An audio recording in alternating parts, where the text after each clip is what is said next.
Bom, então vamos começar. Só recapitulando rapidamente. Era uma vez um problema concreto, de onde você construiu uma matriz de co-ocorrência. Então, tinha o termo T1, o termo T2, o termo T3, até chegar no termo Tn.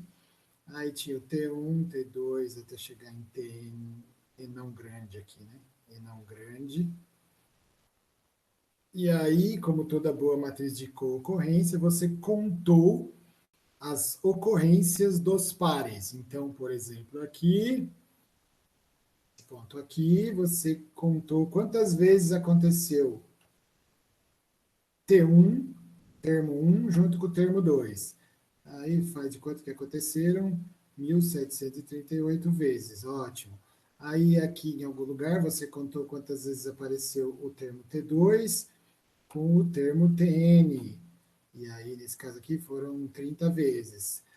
O termo T2 com o T1 nunca aconteceu, faz de conta. Então, aqui, termo T1 com T2 é zero, e assim sucessivamente. Então, a sua matriz, ela era esparsa, no sentido de que... Ops.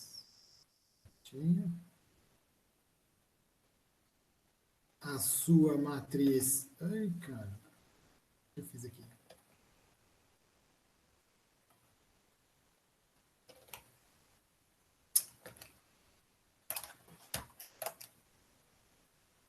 A sua matriz ela era esparsa, no sentido de que a maioria dos termos aqui dentro era zero. Então, tinha... Aqui na diagonal não importa, você pode definir qualquer coisa que você vai pôr aqui, porque a gente não ia usar de qualquer forma. Aqui você tinha 1, 7, 3, 8, ele lá, e a maioria era 0, 0, 0, estava cheio de zeros para tudo quanto é lado. E aí, disso aqui, usando uma receitinha caseira, você passou para a matriz de distância, e aí ela não era mais de qualquer jeito, ela era especial, porque por construção todo mundo que estava na diagonal estava zero, não é a mesma coisa que a concorrência. Todo mundo que estava zero você definiu para infinito, porque quando tinha zero de ocorrências conjuntas você chamou disso de infinito, mas como a gente não gosta de mexer com infinito, a gente definiu que isso aqui ia ser 1, que isso aqui ia ser 1, isso aqui ia ser 1, todos os infinitos iam ser 1, e o mais importante de tudo, uma entrada válida aqui, por exemplo, um T...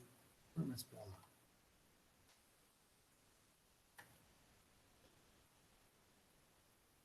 Um TI qualquer com um TJ qualquer, o TI podia ficar mais, o I podia ficar mais perto da bolinha, né? Um TI qualquer com um TJ, com um termo J qualquer, você definiu que esse negócio aqui, TIJ, vai ser igual, não, chama de DIJ, porque já é a distância, DIJ, com a distância entre os termos, isso aqui é a distância entre o termo I e o termo J, isso aqui ia ser, por definição, o inverso da matriz de concorrência, que eu vou chamar de co-IJ. Pronto. E aí você assim definiu a matriz de distância. A partir de agora, a gente tem a matriz de distância D. Essa matriz de distância tem as propriedades usuais importantes para uma distância, e ela era o input para um algoritmo de clustering. Clustering. Ou agrupamento. Aí a gente falou rapidão, não foi tão rapidão assim, falando bastante até da... Vocês estão vendo o que eu estou vendo aí, né? Posso continuar? Ninguém falando nada? Estou tocando barco. Tudo certo aí, né? Sim. Tá vamos em frente. De posse da matriz de distância, também conhecida como matriz de dissimilaridade, que é porque ela mede a dissimilaridade, a não similaridade entre os objetos, a gente chama de matriz de distância, é muito comum chamar de matriz de distância, porque ela reflete isso aí que nós estamos querendo, mas tem jeitos de usar objetos que não são exatamente, tecnicamente, distâncias, tá? No sentido que não cumpre todos aqueles pré-requisitos. Ela passou com um requisito fraco, passou com mais que 3, deixaram fazer a próxima. Então, mas a dissimilaridade é um termo mais correto, porque é uma matriz que quantifica o quão longe as coisas estão uma das outras, que é o que a gente precisa para montar aqueles clusters. Aí eu falei para vocês dos clusters de árvore, né? Dos que montam hierárquicos, que montam a árvorezinha, e falei dos clusters do tipo colocar em sacos, que são os estanques, você simplesmente põe nas caixas e pronto. Como, por exemplo, o Caminhos, que é o mais famoso desses. Nos dois grandes estilos de agrupar dados de forma não supervisionada, onde você pergunta, onde você não sabe nada sobre rótulos ou sobre como os dados, quais são os tipos de coisas que existem dentro dos dados, e você pergunta, oi, dado, como é que existem grupos naturais dentro de você aí? Ele fala, pois não, senhor.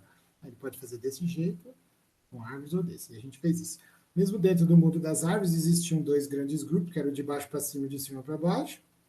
O divisivo, e o aglomerativo. Expliquei como essas coisas funcionam, não do ponto de vista de algoritmos propriamente implementados, propriamente dito, mas da ideia que está por trás dos dois. E hoje eu queria fazer alguns deles, talvez até todos. Então, hoje é um dia de prática, é um dia da gente pegar e fazer, rodar e ver o que acontece mesmo. Se você está aí no seu celular, você não vai poder fazer.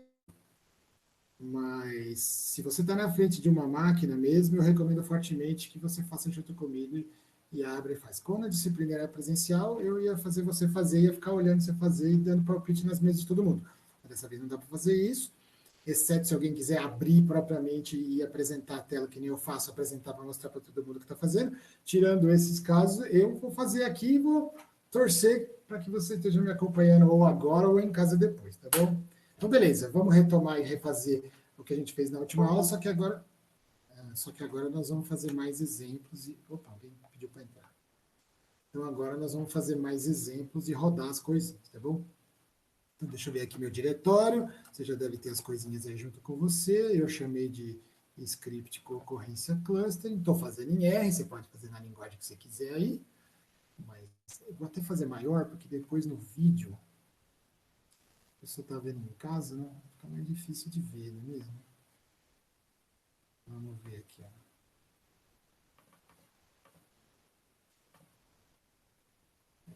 Acho que dá para ver melhor se estiver vendo offline depois. Então, vamos lá. Esse é o arquivo de entrada, que a gente já mastigou nas últimas aulas. Isso aqui simplesmente lê o arquivo de entrada. Eu botei um cutoff de 100 arbitrário, só para dizer assim, ó, se um termo no Brasil inteiro, se um CID de doença não anda junto com o outro mais do que 100 vezes, deixa para lá, não quero ver. Então, é no mínimo 100 vezes, num tamanho gigante de amostra, para ser minimamente relevante para a gente considerar. Podia até aumentar isso aqui para ver o que acontece. Na verdade, podia até aumentar para ficar menos coisa, só para a gente ver melhor na tela. Mas eu vou deixar assim mesmo por enquanto, para ficar igual da outra aula. Aí aplica o cutoff, diminui o tamanho da matriz. Vamos rodar até aqui. Esse Z igual a X, Z recebe X. Esqueci de abrir o R, né? Vamos abrir um Rzinho aqui.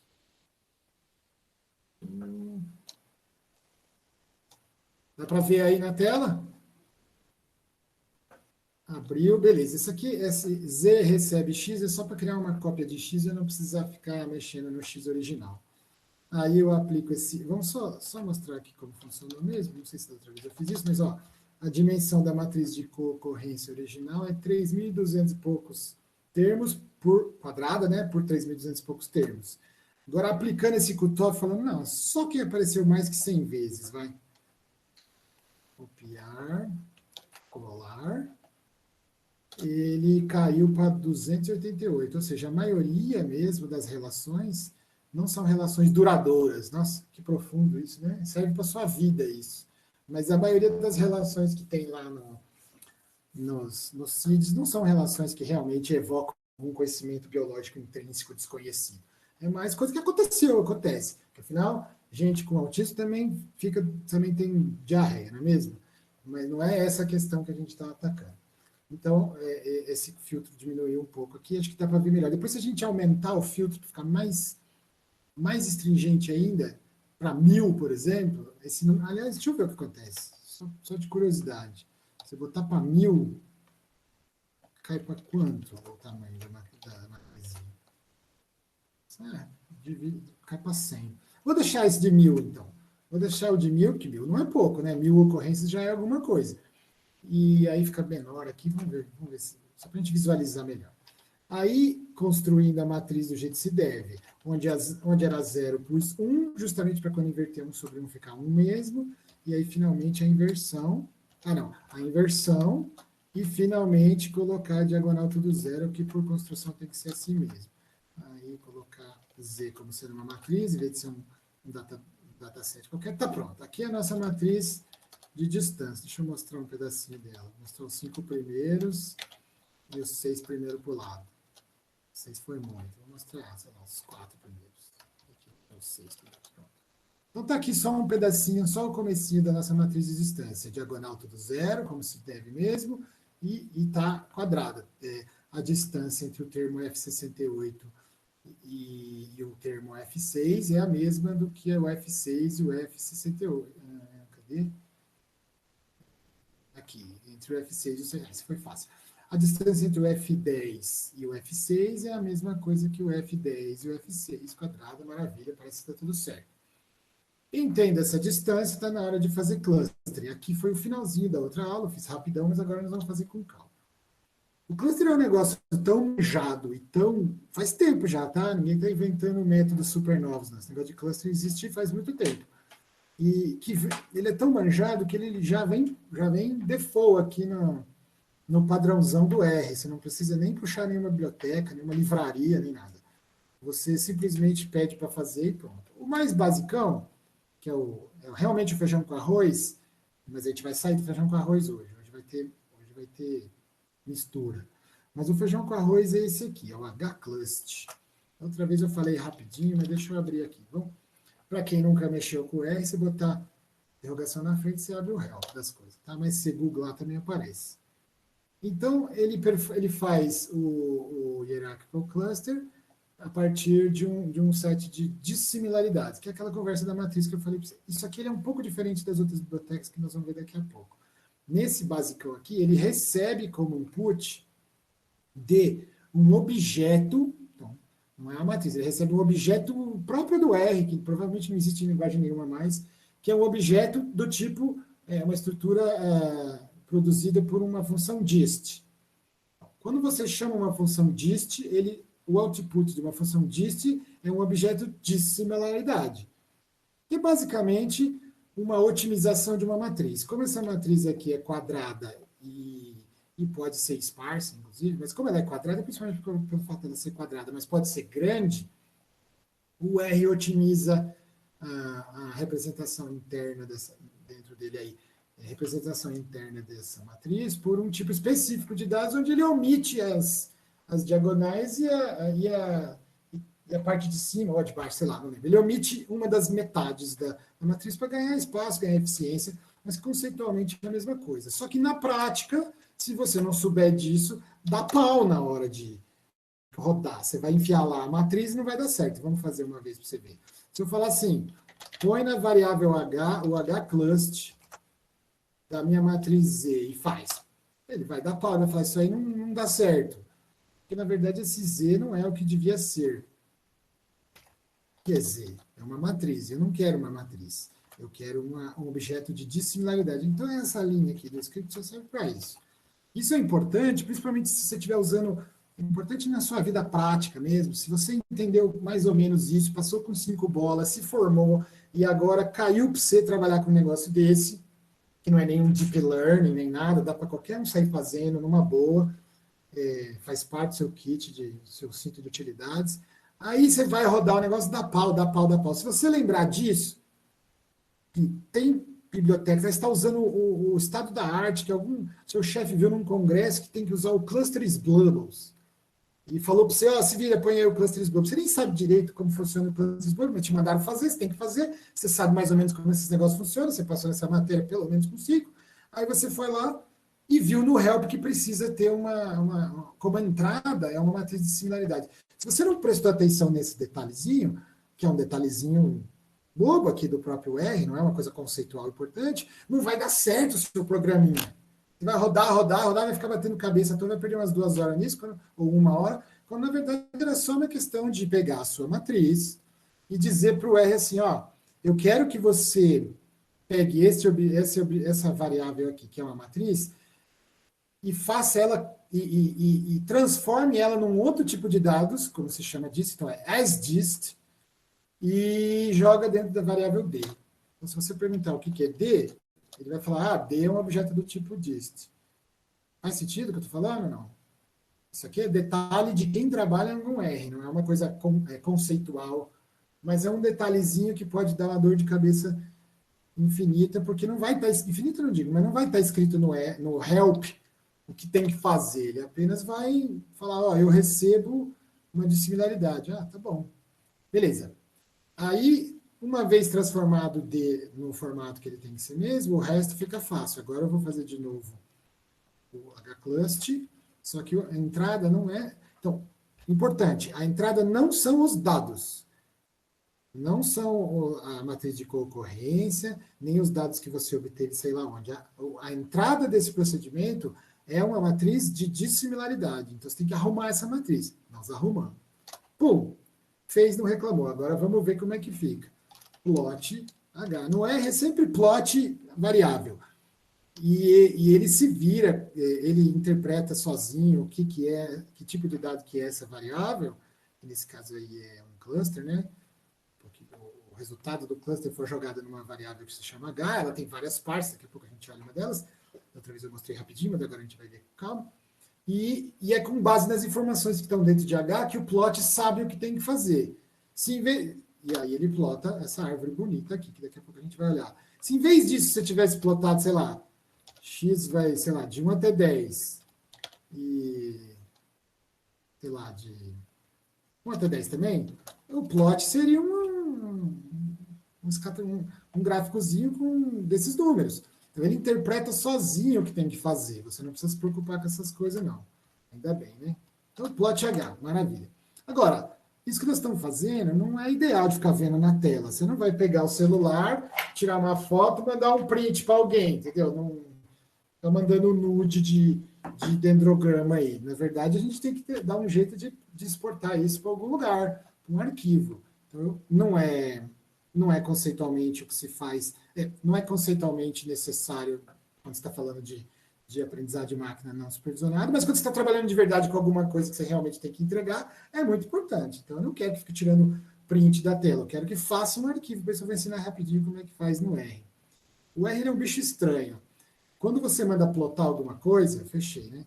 Ele abre essa janelinha. Se você mandar plotar outra coisa, ele faz em cima dessa janelinha, porque esse aqui é o device que está ativo, tá vendo? Device 2 ativo gráfico. O device padrão para ele cuspir resultados de plot é esse daqui que você está vendo. Você pode abrir um outro, você pode falar, não passa em cima. Se você mandar plotar, sei lá, isso aqui, ele vai passar em cima, tá vendo? Do que estava antes. Eu não quero que passe em cima, deixa eu voltar, não. Eu não quero que passe em cima. Vou fazer um RStudio fake aqui. Vai mais para cá. Então, eu não quero que passe em cima do meu anterior. Eu quero adicionar o novo. Então, você põe esse comandinho aqui, que é reminiscente do Linux. No Windows funciona tudo isso também, viu? Quando você dá X11, ele abre um novo device. Então, tá vendo que aqui apareceu inativo? E agora esse é o ativo? Então, se você plotar... Vou botar aquele negócio da vida lá. Se você plotar uma coisa nova, ele não vai passar em cima do anterior. Então, você vai acumulando, você pode ter quantos você queira. E um truque interessante é você, em vez de adotar o device ativo, uma janelinha na tela, no monitor, você diz que o device ativo é um arquivo PNG ou arquivo PDF. E aí ele não vai mais plotar na tela, ele vai plotar em arquivos. Isso é muito bom quando você tem um pipeline que roda coisas sem ter um humano digitando, um pipeline que, sei lá, de uma facility, de de um laboratório grande, onde está rodando um monte de coisa para todo mundo, onde você não pode ficar vendo os gráficos, onde eles têm que ser gerados automaticamente. Então, nesse sentido, é bem prático. Deixa eu fechar essa bobeira aqui. Esse aqui passou a ser ativo de novo. Então, eu vou criar um device PNG, onde eu vou jogar esse gráfico. Deixa eu lembrar aqui qual que é o default do PNG para tamanho. Tem BMP, JPEG, PNG, TIFF, e você sabe lá mais o que. Deixa eu pegar PNG. Se você não falar nada, ele vai criar um file padrão que vai chamar rplot com um número de acordo com ela. Mas isso não vai criar um padrão. Vamos pôr um nome de verdade. E esse aqui é o tamanho, que nunca é bom. Sempre está pequeno demais. Então, eu já vou ver isso aqui agora. Vou deixar o padrão primeiro. Então, plot, um file que vai chamar meu dendro1.png. Vou usar o tamanho padrão. Pum! Aí parece que ele vai gravar. Você pensa que ele está gravando esse no file. Não, ele não está. Ele apenas abriu uma janelinha nova. Essa janelinha nem precisava estar aqui, na verdade. Ele abriu uma janelinha nova, só que em vez de botar na tela, ele vai botar no file. Aí agora você manda plotar.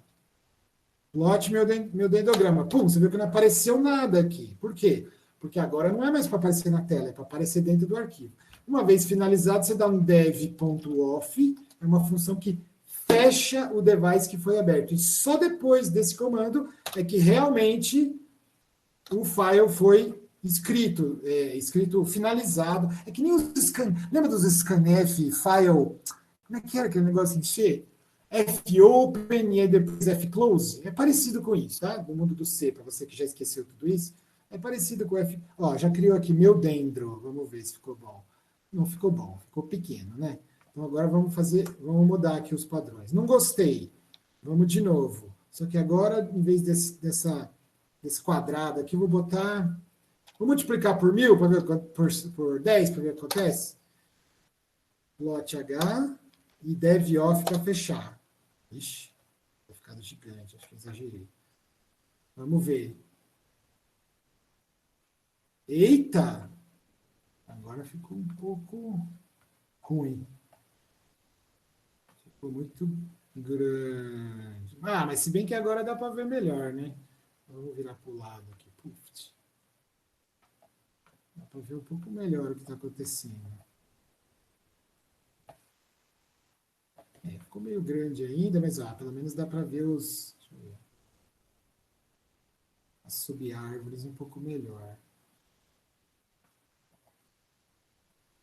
Olha só. Então, por exemplo, ele acha que F432, F43, F430, F40 e F42 são partes de uma família. Uma família que eu digo é de... Vamos só... A gente não vai ficar fazendo isso, a ideia não é interpretar esses dados, mas eu acho que dar uma olhadinha também não mata. Né? Deixa eu dar um print screen aqui. Um print ice cream. Copiar. E vamos olhar lá no... Vamos pôr aqui na nossa luzinha. Pô, agora que eu estava acostumando a falar com as paredes, a USP vai voltar presencial, vai nada. Você viu a segunda onda? Chegou. Então, vamos ver. Esse negócio aqui, ele diz que é um cluster, e esse aqui é um subcluster. O que são essas coisas aqui? Só para ter uma ideia, eu vou lá no Wikipedia, né? Professor quer ir cantando os números aí, eu vou procurando e falando? Pode ser, aí vai mais rápido. Bingo. F4. É que no Wikipedia é melhor do que naquela ferramentinha de search, porque já mostra a indentação das... Mas vamos lá, F43. F43, reação aguda ao estresse. Nossa, e F430, tem isso? Não, esse é o F430. Peraí, então só Aqui tem F4... Não, mas acho que a Meli explicou na última aula para gente que tinha o genérico. O F43 é a família completa, aí voltou várias seeds. Tá. E o F43 está mais pertinho do F430. Ó, isso faz sentido, hein? Parece que não estamos falando besteira, não, nosso método de cluster. E olha que a gente não é psiquiatra, hein? A A gente está tentando inferir se as coisas fazem sentido a partir do pouco que a gente sabe aqui, só para ver se está dando certo. E o F432? Transtorno de adaptação. Transtorno de adaptação anda junto com estresse. E o 45? Vamos ver se tem a ver. Não achou. Peraí. Falou que esses caras aqui são uma famíliazinha.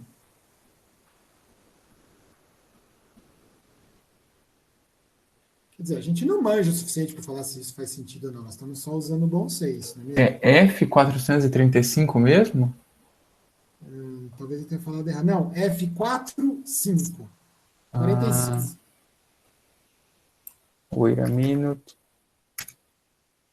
O F45, ele também é uma familiazinha de transtorno de somatização. Porque somatização é quando você começa a ter dor nas coisas de tanto pensar em coisa ruim, não é isso? Não faço ideia, para ser sincero. Somático. Mas você vê, tem a ver com estresse mesmo. Mas enfim, isso para a gente aqui não importa, tá? É só para a gente ver como é que fica o resultado, que só na tela não dá para ver, mas você salva num arquivo, dá para ver. O que eu queria falar agora era só isso, de salvar num arquivo para realmente analisar os resultados depois, né? Para você realmente poder trabalhar em cima do que você fez. Mais para baixo, tá? Aí sim começa a diversão de quem está trabalhando com isso. Provavelmente a sua parte termina aqui, onde você entrega o resultado e fala, é isso, chefe, e aí alguém vai interpretar em cima disso. Eu também não vou gastar muito tempo nisso, não, só queria mostrar como é que faz para salvar num arquivo, tá bom? Dúvidas até aqui? Nós vamos usar essas ideias daqui para frente para poder manipular melhor para fazer outros métodos. Professor, Diga. a sua imagem girou por causa do tamanho que ficou muito grande? Ficou muito grande, porque eu chutei 10 vezes mais. Aí teria que calibrar, sabe? Ajeitar até ficar bonito. Entendi. Achei que você tinha dado um comando. Você quer que faz mais um, não? Não precisa não, eu já fiz aqui no meu, tô acompanhando. Foi isso aqui, ó, tá vendo? Eu gerei, só que aí eu chutei um tamanho muito grande aqui. Aí teria que tá. aumentar um pouco até ficar bonito e depois não precisa fazer mais. Aí depois você põe num robô, num for, que fica gerando quantas figuras forem necessárias, tá? Por que isso aqui é Entendi. importante? Eu disse alguma hora, em alguma disciplina aí, que a maioria das vezes que você vai trabalhar com isso, você não sabe qual vai dar certo. Você não sabe qual é o melhor jeito de visualizar os dados. Não é que nem o aprendizado supervisionado, que tem algum conjunto que tem os labels, e aí você fica testando, faz matriz de confusão depois, vê quem acertou mais, quem acertou menos, sabe? Não é assim. Em geral, você não sabe o que vai dar. E não saber o que vai dar, não sabe o que é o certo, não sabe muito bem o que esperar, então você não sabe qual o método que vai conseguir. De antemão, você não sabe quem é que vai conseguir. Então, é muito comum você ter que fazer vários desses, testando várias coisas diferentes. Não dá para ficar fazendo isso na base do clique-clique, né?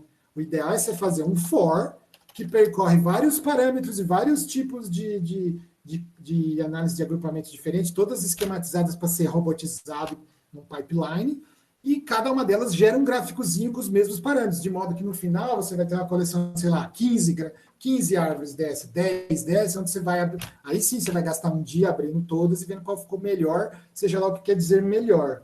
Percebe? Por isso que é importante isso. Não você vai ficar na tela salvando, aí não dá. Tá bom?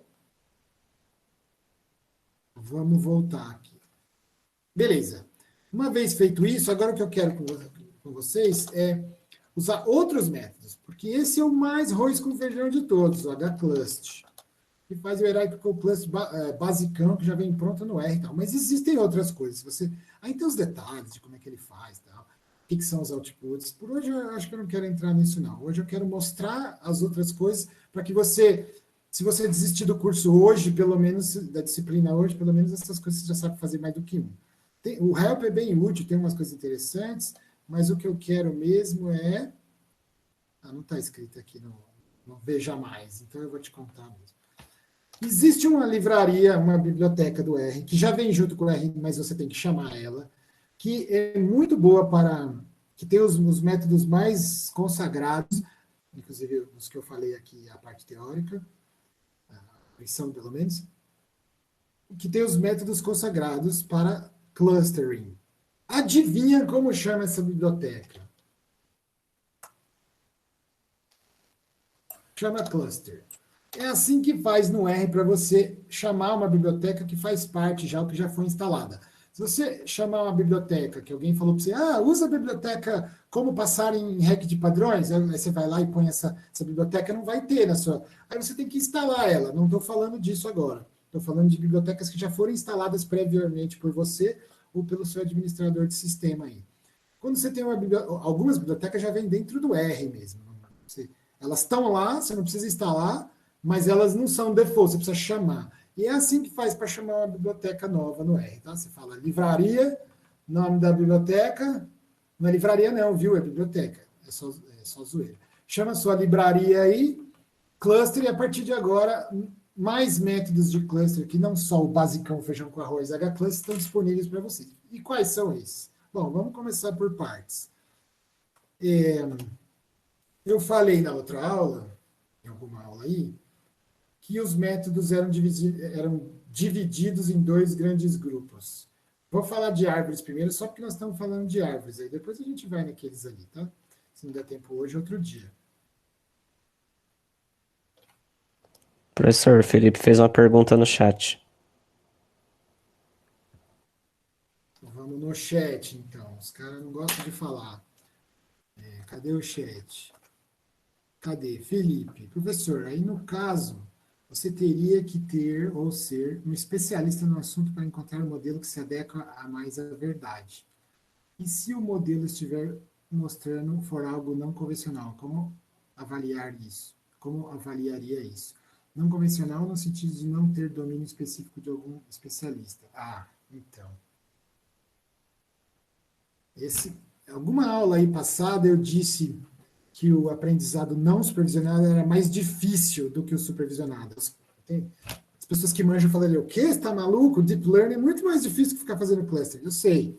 Quando eu digo difícil, é do ponto de vista de obter resultados. E não do ponto de vista de implementar e pronto. Claro que a teoria que está por trás e a implementação de supervisionado é mais difícil, é cheio de coisa complicada e tal. O não supervisionado é mais simples, você vai lá, faz... Mas o não supervisionado ele é mais difícil nesse sentido que você está falando aí.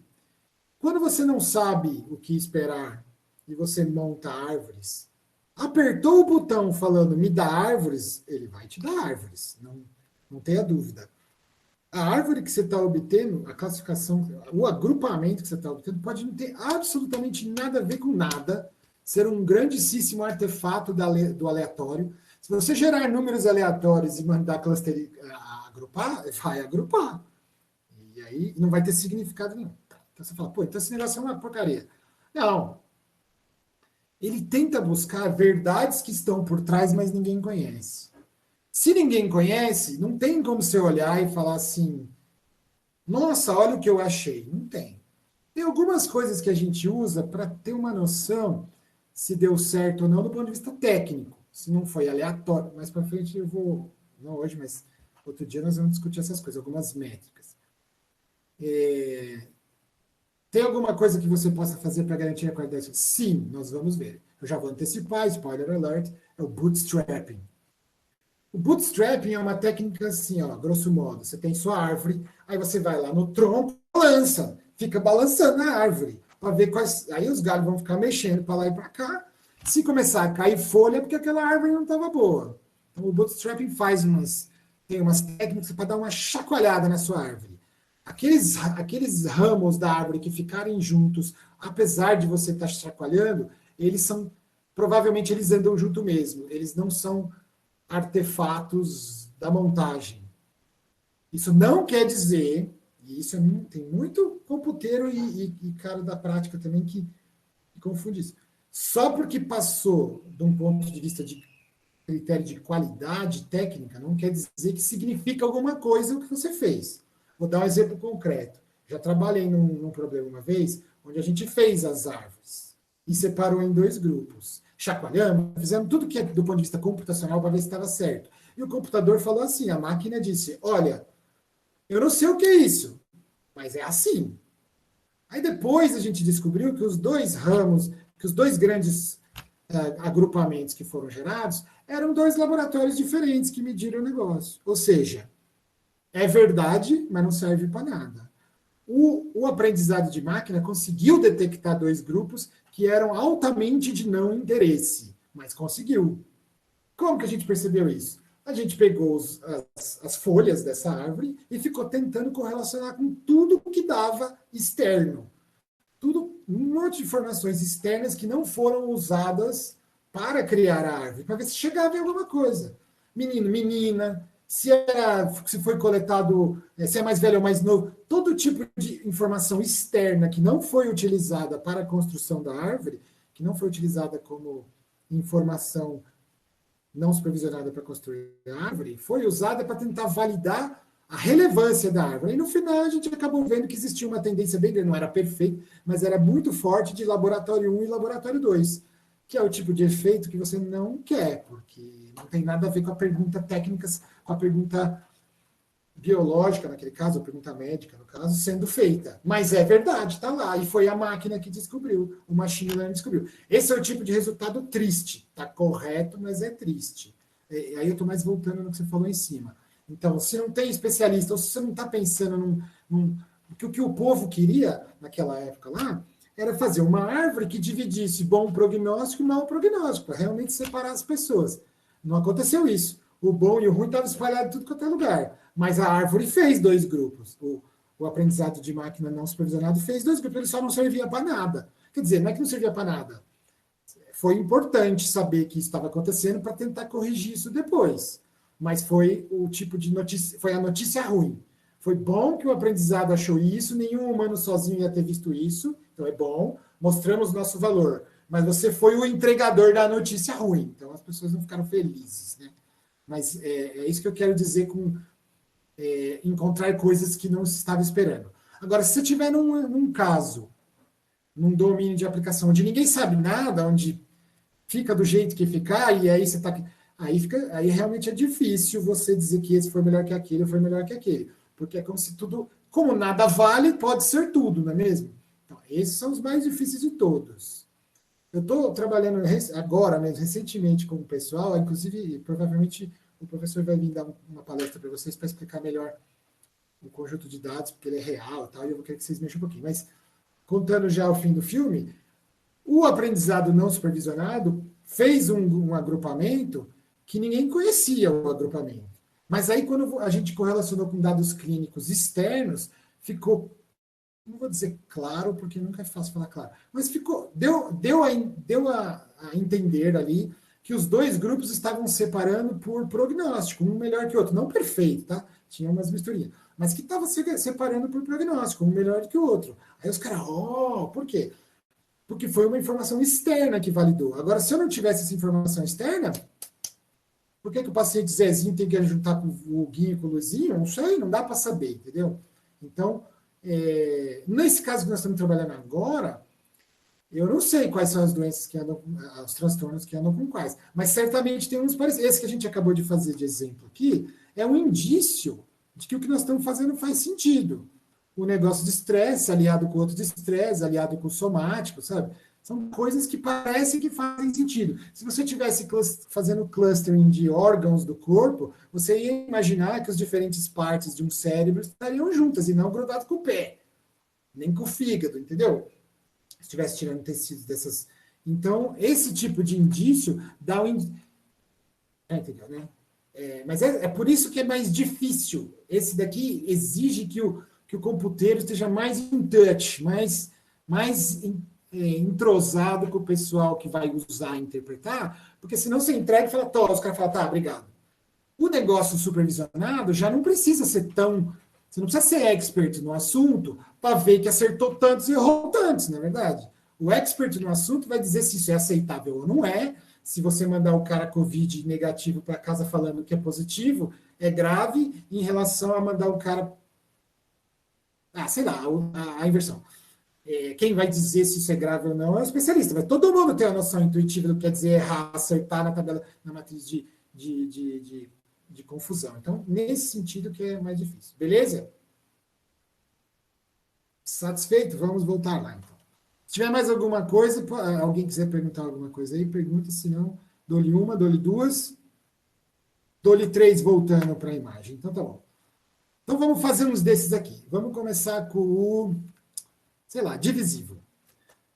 Então, dentro da biblioteca cluster, se você der um cluster... Não tem. Da biblioteca não tem help. Deve ter uns exemplinhos que vêm junto, mas eu vou direto ao assunto. Existe um que se chama Diana. Diana vem de divisivo, é a princesa amazona aqui. Divisivo, análises, clustering. Nesse pacotinho, os caras foram todos engraçadinhos. A maioria esmagadora dos métodos implementados aqui tem nome de menina americana, claro, engraçadinho para dar alguma coisa e tal. A Diana, a princesa amazona, é o divisivo, análises, clustering. E é um dos importantes, então nós vamos rodar daqui a pouco. Mas a estrutura interna, pelo fato também de ser um pacote separado, ela é um pouco diferente do feijão com arroz, então vamos olhar. A Diana, ela entra com X. X é a única coisa, o input dela é X. X é a única coisa para o qual não se tem default. Não sei se você mexe com R ou não, mas toda vez que aparecer um treco desse aqui no help, significa que esse é um parâmetro, e se você não falar nada, vai ser tomado isso aqui como default. Então, por exemplo, Diana recebe X. O que é X? X é um dado, ou um data frame. Um data frame é um tipo de dado do R. É uma tabela, é um nome chique para tabela. Ou é uma matriz ou uma tabela. Ou uma dissimilaridade matriz. Então, o que acontece nesse pacotinho? Esse pacotinho é esperto. Se você der seus números, ele calcula a distância entre os objetos para você e parte dali para frente. Se você der uma matriz de distância, ele não vai perguntar de onde você tirou isso e vai partir dali para frente. Então, nessa estrutura porque eu falei para vocês que clustering tem duas partes importantes, né? Isso aqui é uma coisa que tem que enfiar na cabeça, hein?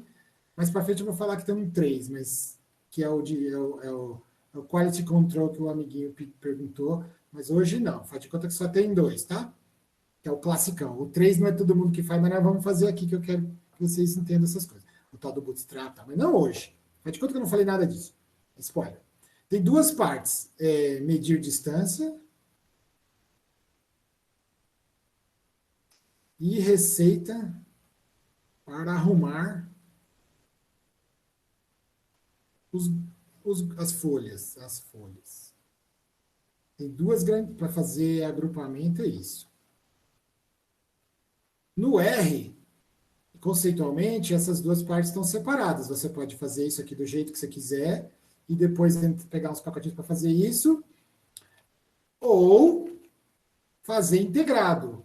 Fazer integrado engana muita gente. A gente está nessa cultura de pacote. Tem muito computeiro e pouco pessoal de matemática mexendo com essas coisas. Isso não é uma crítica, é uma observação. Mas o que isso faz parte da vida, é um dos motivos pelos quais tem tanta gente conseguindo resolver problemas concretos e reais. Mas qual é o efeito negativo desse remédio? O efeito colateral desse remédio? É que tem muita gente que aperta os botões, roda muito bem, sabe fazer um monte de coisa, mas não entende exatamente as entranhas ou acaba sendo enganado por elas. Tem muita gente hoje em dia que não percebe a diferença entre essas duas coisas, conceitualmente, que existe uma barreira aqui, e pensa que é tudo uma coisa só. Por quê? Porque os pacotinhos fazem isso para você e isso automaticamente para facilitar a tua vida. Então não é uma coisa ruim, é uma coisa boa. Facilitar a vida é bom. Só que de tanto facilitar a vida, você acaba esquecendo de onde veio isso. Então, tem muita gente que pensa que só porque a Diana pode receber um conjunto de dados pronto e ela faz o resto, que ela não consegue sair daqui. Ela consegue sim, você pode criar a sua matriz do jeito que você quiser e depois partir daqui. No que nós estamos fazendo hoje, nessa aplicação de hoje, isso é um fato relevante, porque a medida de distância do jeito que a gente quer não existia no R, então não adianta querer um pacote que faça tudo. A gente precisa mesmo que seja separado para eu fazer essa parte do jeito que eu quiser e usar o pacotinho para fazer... usar o pacotinho para fazer daqui para baixo. Mas existe um outro motivo, principalmente no Big Data, eu vou contar um agora. Aconteceu de verdade. Eu vou omitir os nomes porque é meio embaraçoso para as pessoas terem feito isso, mas eu vou contar a história mesmo assim, porque essas histórias são mais importantes que a matéria, na minha opinião. Histórias não tem. Você tem, pode até achar no YouTube, mas história que ilumina a sua vida sem você ter que fazer é melhor do que errar você mesmo. Então, o que aconteceu mais de uma vez, mas dessa vez foi bem grave. Tinha um Big Data tão big, com tantos pacientes, não era esse caso aqui de agora, tá? Que as pessoas não conseguiram rodar, mesmo com os truques, mesmo com o computador bom, mesmo levando com memória RAM alta, mesmo mexendo no Linux para ele dar tudo que ele pudesse de memória só para o R, mesmo assim, não rodava, porque era muito grande. O R arregava, porque era muito grande o conjunto de dados e não dava para calcular as distâncias. Só que não dava para calcular as distâncias desse jeito aqui no R. Se você fizesse um programa em C, C é uma droga, mas é ótimo, certo? C para aprender a programar, na minha opinião, é completamente equivocado, não sei o que você acha, já cansei de falar isso no DCM e tudo mais, eu desisti disso. Desisto. O IME e Stanford já acordaram que Python é melhor para aprender a programar para quem não sabe nada. Mas a gente acha que C é bom, então C é bom, vamos lá. Mas para algumas coisas, C e somente C. Isso foi bom, hein? C e somente C. Você tem um dado gigantesco que você precisa de performance, fazer um for, nem Python, ninguém vai dar conta disso não, vai ter que ser um programa em C que varre as linhas e faz um negócio enorme para daí reduzir só para a matriz de distância. Você pode fazer isso separado, fora do R ou do seu ambiente user-friendly, de alto nível, de análise, de data science, blá, blá, blá, e fazendo um cluster, fazendo um negócio enorme, dividindo entre pessoas, sei lá, e no final te dão uma matriz de distância que, aqui nesses nossos encontros, eu tenho dito assim, que não importa de onde veio. O não importa de onde veio pode ser por dois motivos. Porque você não sabe fazer, é uma matemática do mal. Três motivos. Você não sabe fazer a matemática do mal. Você quer fazer, mas não tem programinha pronto, então você mesmo fez, implementou o seu. Ou você sabe o que está fazendo, você sabe exatamente qual é a parte conceitual, só que na prática não está dando porque o problema é muito big demais. Qualquer desses três motivos, é recomendação você separar esse problema em dois. Medir a distância, foi assim. E aí os caras não conseguiam fazer porque estourava a memória. Eu falei, mas cara, a gente não faz em C isso aí, esse negócio em C é coisa de IC1. Dois foram encaixados. Vai demorar? Vai, mas aí a gente separa. A gente manda para vários processadores em paralelo fazer cada uma parte, porque é um problema embaraçosamente paralelizável, é um por vez, tem que fazer, dividir em 1000, vai ficar pronto instantaneamente. É o tipo do problema que dá para fazer isso. Vocês devem ter visto isso em OC1, OCD1, não, só tem um, então é OCD, e é um programinha com dois for e pronto. Isso aí qualquer um que passou isso, qualquer um que dá aula de C1 sabe fazer isso aí. Aí fiz lá, os caras, mas não fiz nada demais. Por que eu consegui fazer? Porque eu tinha na cabeça isso aqui. Eu tinha na cabeça que eram duas fases separadas. E uma vez obtida a matriz de distância, não importa de onde ela veio. Então, isso é um negócio importante para quem vai mexer com Big Data.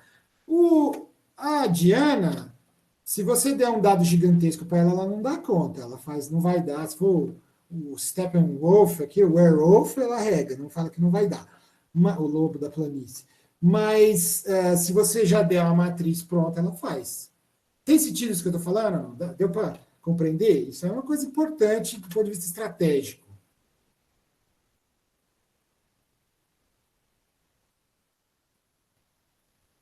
Alô? Vamos fazer chamada, vai. Não vamos.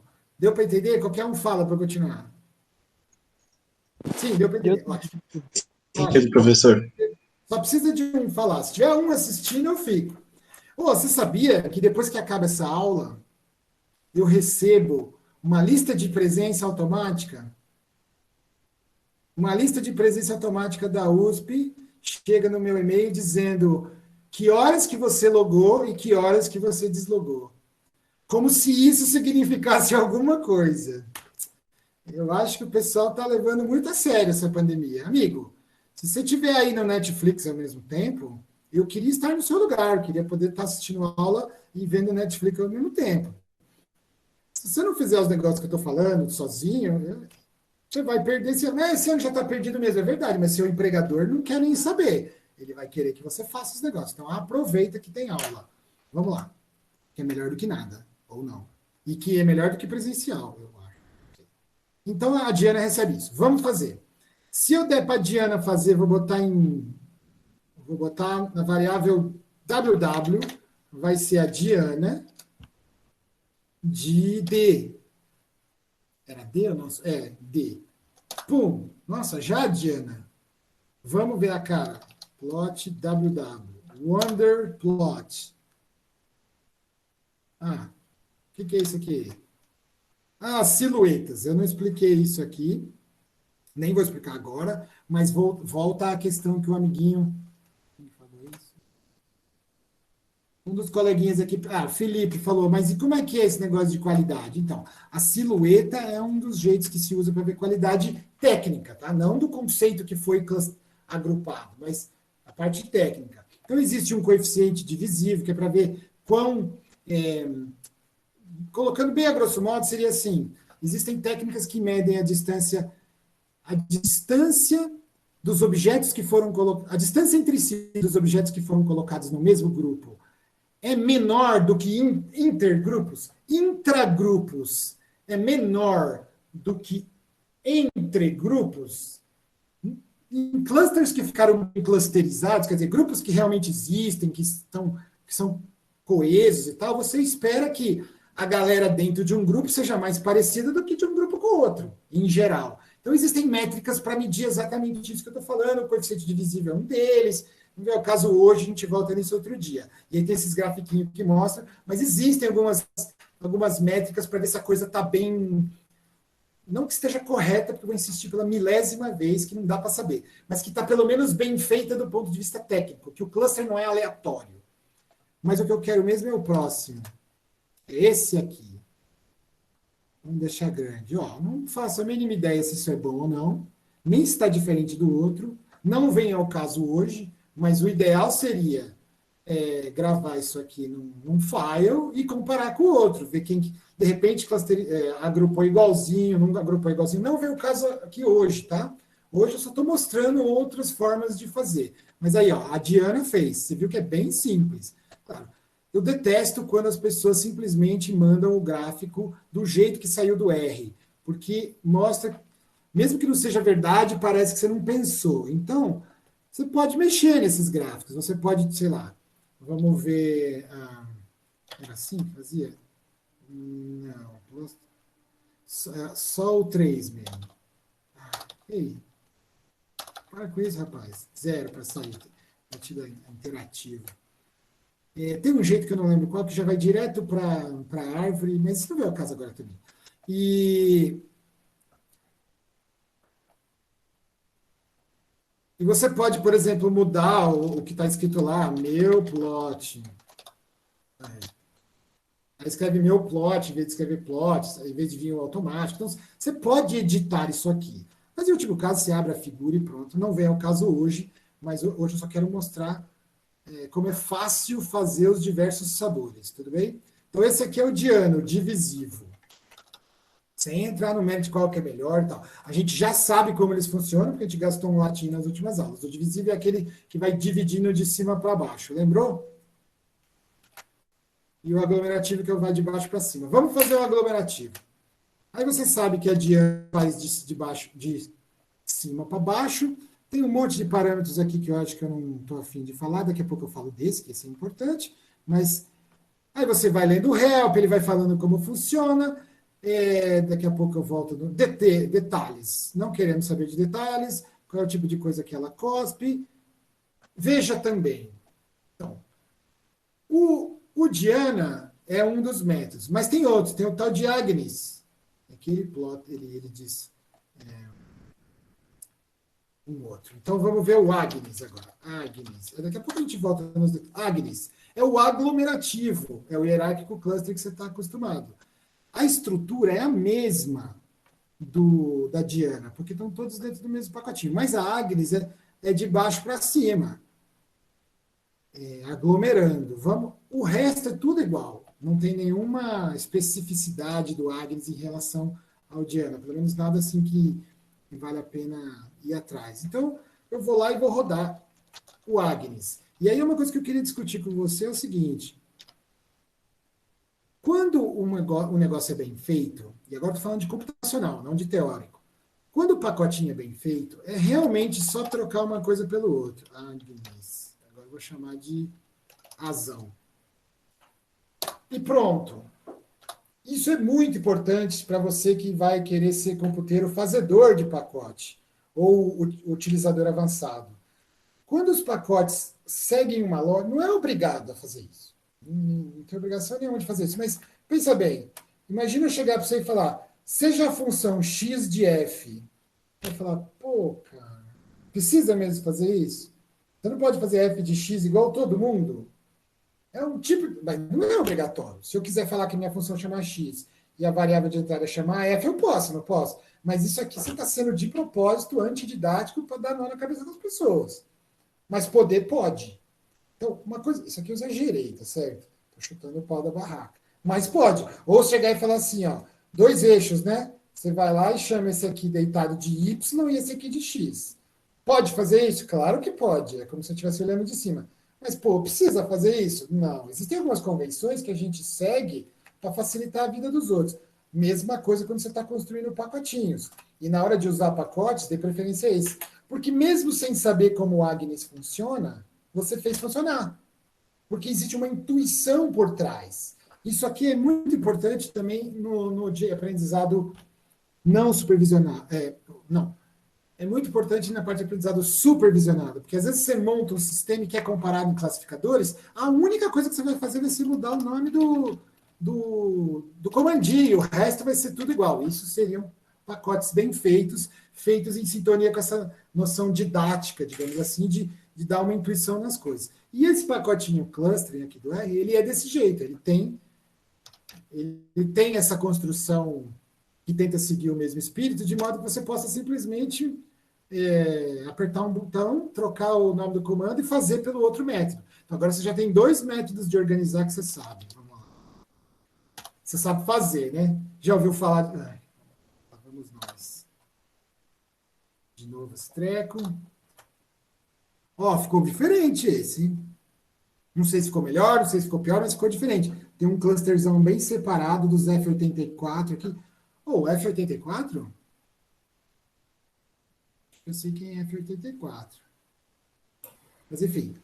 Tem um clusterzão bem separado aqui, tem outro bem separado aqui, então, tem outro bem separadão aqui. Então, você vê que não ficou igual.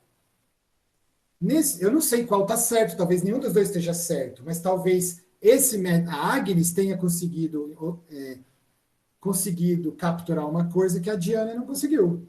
É isso que eu queria que vocês botassem na cabeça, porque quase todos os trabalhos práticos de colaboração que eu tive, principalmente com o médico, tem essa, mas qual que é melhor, mas qual que é para usar? E não é assim.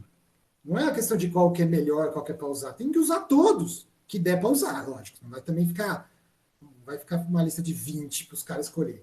Mas esses feijão arroz que tem, eles têm que usar, que esse aqui já tem mistura, mas esses que são mais conhecidos, que você está vendo uma aula de graduação, tem que usar todos. E depois ver qual deles teve mais sentido discutindo junto com a pessoa que vai usar. Às vezes, é raro, mas às vezes tem cliente, digamos assim, um médico fala, não quero saber nada disso, me dá aí qual você acha melhor. Aí você tem que escolher e pronto. Um cara não quer sentar com você e analisar qual e continua insistindo, mas qual que é melhor, qual que é melhor? Aí você tem que tomar uma decisão que não vai ser tão informada assim, porque você não manja, mas aí sim você usa esses critérios de uso bootstrap para ver qual que segura mais, ver qual que está mais apertadinho os clusters, mas não é um critério do domínio de aplicação, dá para o cara falar, esse, do meu ponto de vista computacional, foi esse que saiu melhor, e melhor no sentido de tecnicamente melhor. Mas é raro isso acontecer, em geral as pessoas sentam e olham. Então, por exemplo, esse aqui ficou diferente do outro, quem sabe se esse aqui tem um sentido melhor do que o outro? Não sei, também não investi tempo para ver isso aqui. Se a gente usasse mais termos em vez de só os 1000, o cluster ficaria diferente, óbvio, porque ia ter mais folhas em relação ao que a gente está vendo aqui. Mas isso aqui foi... Você vê como foi fácil? Olha só, é uma linha de comando, é um negócio assim absurdamente qualquer um faz. Por isso que você tem que fazer também, isso você tem que ser capaz de fazer. com tranquilidade. Bom, isso foi porque a gente usou a distância, a matriz de distância que a gente já tinha. Vamos dar uma olhadinha na Agnes. Quem mais que tem aqui? Alguém falou alguma coisa? Professor, Alguém falou alguma coisa? Pois não. nessa história aí do melhor ou pior, o tipo da informação que eu estou trabalhando, seja um dado contínuo, categórico, se aplica no tipo de análise que eu vou escolher? Se aplica assim, não vou falar que não, porque pode ter saído um paper ontem que leva essas coisas em consideração, tá bom? Mas, classicamente, o tipo de dado se aplica aqui, ó, na fase 1. Então, por exemplo, existe uma distância que ela é mais apropriada para medir tipos de dado tipo 0 e 1. É só 0 e 1. Distância de Riemann, acho. Deixa eu ver aqui. Distância entre duas... eu acho que é a distância de Hamming, tá? Na teoria da informação, a distância de Hamming entre duas strings de mesmo comprimento é o número de posições nas quais elas diferem de si. Então, é o número de posições diferentes.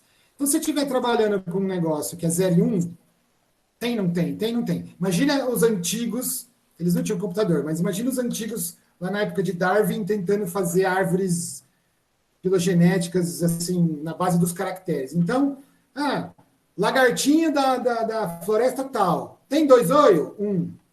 Tem chifre? 0. Tem 4 dedos? Ele vai contando as características, vai pondo sim, não, sim, não, sim, não. Aí tem um outro lagartinho. É colorido? 0. É preto e branco? 1. E assim vai, tá bom? Aí você teria, no final, o tipo de dados que só tem 0 e 1. Concorda?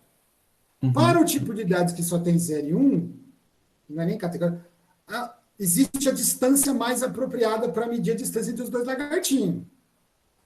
Mas depois que você fez a distância, que é a fase 1, a fase 2 não quer nem saber de onde isso veio, percebe? Então, nesse momento onde a gente está agora, de ver se é divisível, se é aglomerativo, blá, blá, blá, não importa isso que você falou. Mas no projeto como um todo, importa sim. Mas aí estaria mais focado na parte 1 aqui, entendeu?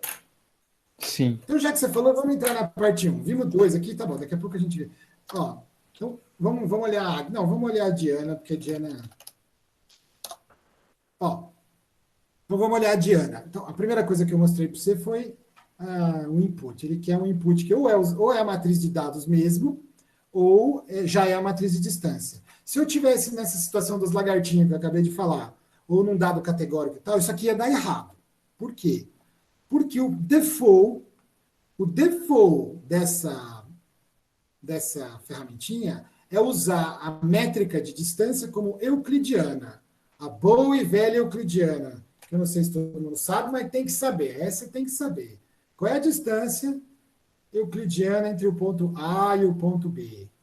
Vou botar até um vetorzinho em cima. Assim. É a boa e velha distância euclidiana. É o A dimensão I qualquer menos B dimensão I qualquer.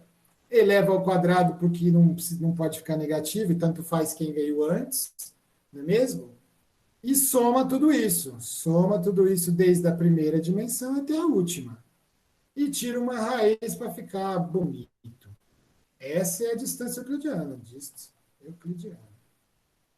Euclidiana.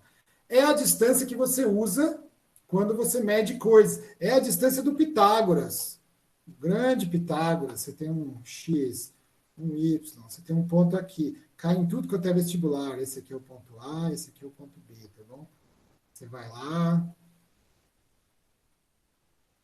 Qual que é a distância aqui, minha gente? Vamos lá. A distância aqui é o XA. Não, vamos chamar de X1, vai. X1 de A. E aqui, X1 de B. É a coordenada X. E aqui, eu vou chamar de X2, mas que também podia ser Y, de A. E aqui é o X2 de B, mas também podia ser o YB. Seria YA.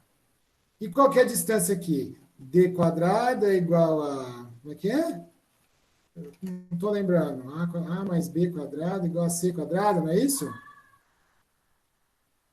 Pitt, nosso amigo Pitt, nosso amigo Pitágoras falava isso. Bom, então qual que é essa distância aqui? Esse tamanho aqui é esse menos esse. Então, é x1 de B menos x1 de A. Vou colocar ao quadrado já, e aí tanto faz se foi esse menos esse ou esse menos esse, porque ao quadrado dá na mesma, certo? E aqui? Aqui mesma coisa, né? É o YB, se botou B primeiro aqui, coloca B primeiro aqui, menos o Y, mas Y é coisa de criança, aqui a gente usa subíndice, aqui não tem frouxo, aqui ninguém tem medo de morrer de Covid. Põe aqui 2B menos X, 2 de A, quadrado. Esse mais esse é esse, não é isso? Então, D, vou voltar aqui para o vermelho. D quadrado é igual a esse quadrado, x1 menos x1 AB quadrado, mais esse daqui, x2 menos x2 de A e B quadrado. Aí você tira a raiz disso aqui, fica exatamente igual esse treco aqui. Mas eu não usei as mesmas notações, foi infeliz aqui. Então, vou fazer de novo só com a notação aqui. D é igual a somatória indo de 1 até 2, só para ficar chique, mas aí depois a gente generaliza, D quadrado, né? D quadrado é igual a isso aqui, de x subíndice i menos o mesmo subíndice, não vai misturar isso aqui, é a mesma coordenada com a mesma coordenada, do senhorzinho B, do ponto B e do ponto A ao quadrado. Genericamente, ficaria indo de 1 até n, seja lá quantas dimensões você tem, mesma coisa, não mudou nada, tem que ser sempre a mesma dimensão com a mesma dimensão, e esse aqui é o cara A e esse aqui é o cara B. Isso aqui é a distância quadrada de A e B, vetor. Faz sentido ou não? Essa é a boa e velha distância euclidiana, que está em tudo quanto é lugar, é o que reina aqui no nosso universo. Mentira, o Einstein falou que não é bem assim. Se tiver um sol no meio, a distância euclidiana faz dá uma entortada.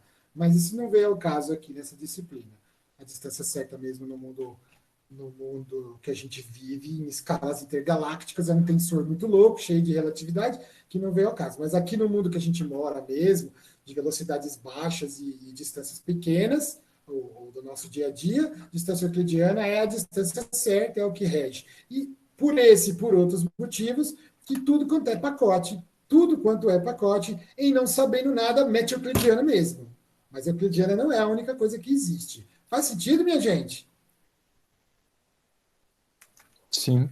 Se a gente estivesse falando dos lagartinhos, isso aqui não ia dar certo, porque ia ser um monte de zeros e um, só 0 e 1. Existe uma métrica melhor, mais apropriada, estudada e tal, para o mundo dos zeros e uns, distância entre strings de bits, ou outros tipos de coisa. Na aula passada, o coleguinha falou sobre sequências genéticas. Lembra que ele falou, mas eu estou fazendo meu clustal, blá, blá, blá, blá, blá, blá. Então, se você estivesse falando de sequência genética, você tem um ATG, TTA, TCGT, e aí, para não passar vergonha, eu vou só copiar aqui. E aí eu vou trocar um. Eu vou fazer um e mais para lá. Sei lá, eu vou botar um monte de T aqui. T, porque deu algum problema aqui. T, e eu vou trocar um desse aqui. Vou trocar por, sei lá, G. Ops. Aí tem essas duas sequências. Essa aqui é medir a distância entre elas. Não é euclidiana, né, gente? Não tem nada a ver com a euclidiana aqui. Nem aquela de Hamming, que não é apropriada para um negócio que tem tamanho diferente. Aí os caras de biologia que manjam falaram que a gente tem que fazer assim. O cara de cluster não tem nada a ver com isso, em princípio. Alguém que manja falou para você, faz assim, ó. Pega esse aqui e põe mais para lá.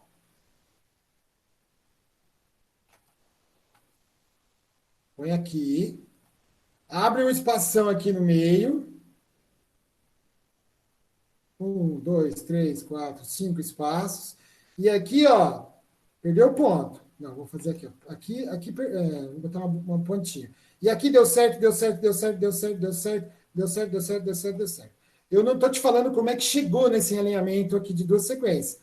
Isso aí é problema dos caras de biologia computacional. Mas o fato é que te falaram que essa aqui é a melhor. E essa aqui vale 35,87 no esquema de pontos. Por quê? Porque cada vez que você abre isso aqui, você perde pontos. Cada vez que você erra um, você perde pontos. E eu estou te falando que o score dessas duas sequências, que a distância entre essa sequência 1 e a sequência, sei lá, SEC1I e a SEC-J, SEC-I e J é essa e acabou. Beleza. Não tem nada que ver com o euclidiano, percebe?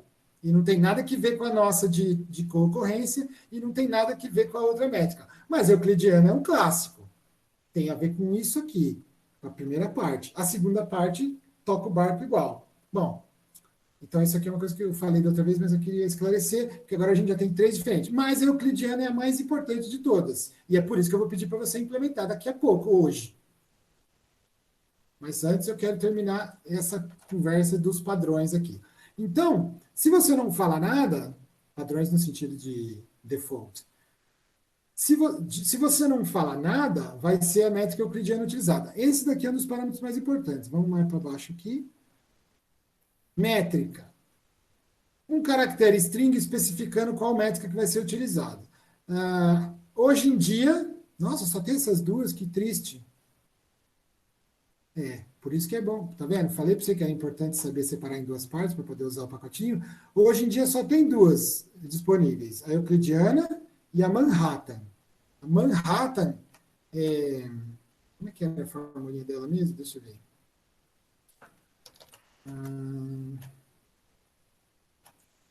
Eu acho que é só com módulo, mas vamos aqui. Distance. Manhattan Connection? Não, cara. Manhattan Distance? Não. Geometria do táxi, é esse mesmo. Vocês estão vendo o que eu estou vendo? Sim. A geometria do táxi considerada por fulano, blá, blá, blá, blá, blá, blá, é uma forma de geometria em que a usual métrica é substituída por uma nova métrica de distância com as diferenças absolutas. Cadê a formulinha? A formulinha genérica. Não dá essa formulinha. Que tristeza. Cadê o inglês?